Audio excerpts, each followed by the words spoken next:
25 years corporate world experience in companies in Australia and New Zealand with a spread into Europe and Asia. Roles include national sales management, general management and human resource director. Made his mark with very large companies such as Schwarzkopf, L'Oreal, Redken and Revlon. And the passion and enthusiasm for people. And that's the thing that I remember for him most. And I think that he has a really nice blend of speciality, including human resources, psychology, an expert in neuro-linguistic programming, sales and general management. He's currently a business coach, speaker and trainer. Would you please give a warm BU welcome to Phillip Fernandez?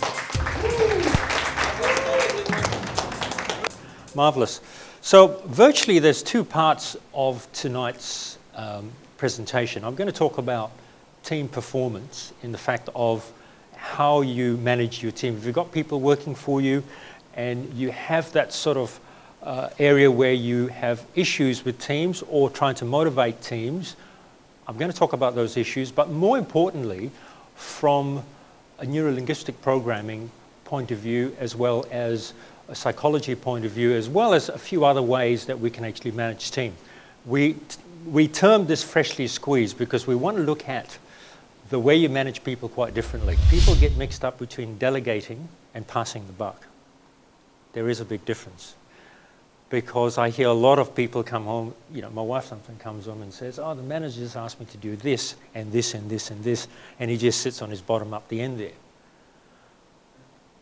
It seems as if it's passing the buck, all right? But how does that come across to your people? How do you create that effect where it's not passing the buck? It is a form of delegation that they are responsible. You're giving them a responsible role to do.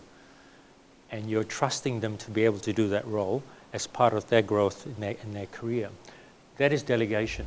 Synergy is a body of a group of people who are in sync with each other in mind and body, hence facilitating strong congenial relationships that produce outstanding results. It is a flow of all the people in there facilitating strong relationships. Would you agree? That's my definition of synergy, because without that happening, it doesn't occur. Let's look at personality styles. I'm quickly going to go through this top line because this in itself is a half-a-day workshop. And it's based on the Dr. David Merrill concept. And how many of you have done Myers-Briggs here? All right.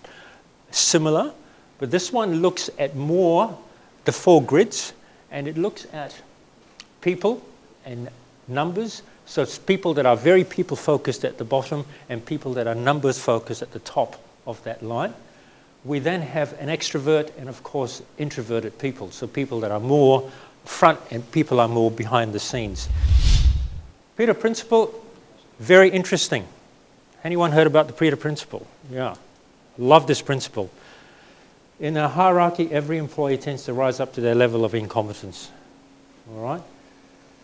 Dr. Lawrence J. Peter and Raymond Hull wrote that book in 1968, and guess what? In today's businesses, they're still struggling with this. Business colleague, the reason why I put that up there is because you are working with them. You're on the same level with them. Yes, you can actually have fun with them, but there's a fine line where you are still the boss. How do you actually manage that? Is the question. So business colleague is another word for, yes, being a friend, but you're really a business colleague. We're friends and we're business colleague in this environment.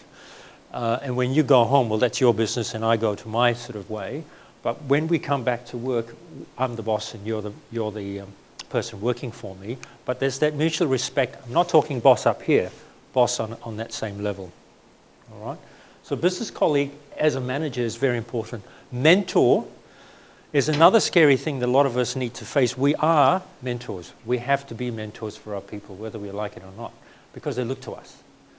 Now, some of us would say, well, we not necessarily have the ability to be a mentor. We don't have the ability. Well, mentoring is more about what you do and the examples you actually work with to actually then portray in the examples that go down to your people. It's how you help them, how you support them, and be transparent, equitable, and fair in your decisions, even if they're not the popular ones. A good manager has to make the unpopular decisions, because long term, they're probably the right ones. At that time, this probably looks wrong that staff hate you, but long term, it's probably the right one to make. So don't worry about being popular, just make sure that you're fair and transparent and you're making the right decisions.